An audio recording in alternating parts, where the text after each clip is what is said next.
Me voy a referir a una miembro fundadora de la primera entidad feminista de Cataluña, que fue fundada en 1975 y miembro fundadora de la Coordinadora de Donas de Santa Coloma.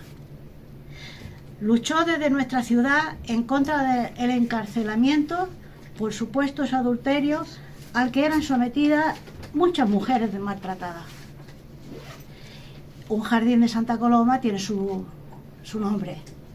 ¿Quién es?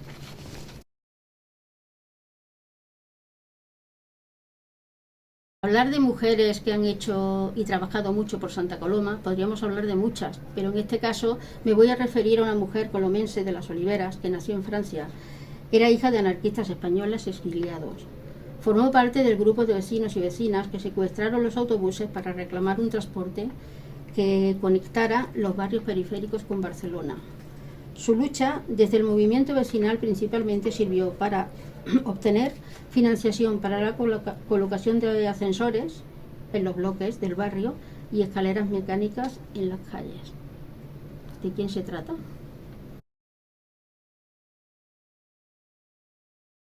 Ella fue integrante de las voluntarias que en el eterno hospital de la batalla del Ebro. Fue comadrona y enfermera en el barrio de Singuerrín en unos momentos muy difíciles y hizo una gran labor social en la ciudad. ¿La conoces?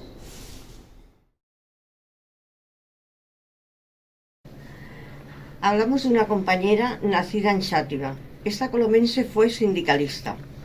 En comisiones obreras, candidata a las listas del PSUC y del PCC. Y activista de la Coordinadora de Personas Mayores. Vecina de Singuerrín, una de sus últimas luchas fue para conseguir un ascensor en el metro de Santa Coloma. Fue la promotora de Asociación de Mujeres de Singuerrín y miembro fundadora de la Coordinadora de Donas.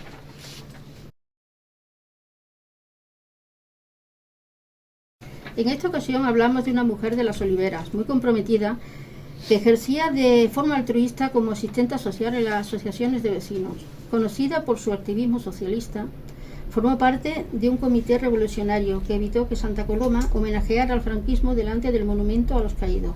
Fundadora de la Coordinadora de Grupos de Donas, un concurso lleva su nombre, de relato corto. ¿De quién se trata? La escultura de la estatua a la sardana que tenemos en el Parque Europa de nuestra ciudad es una réplica de una escultura suya. Su marido fue un médico de Santa Coloma de Gramenet, bastante conocido, y vivía en el centro de Santa Coloma, en la calle San Carlos. ¿Sabes de quién te estoy hablando?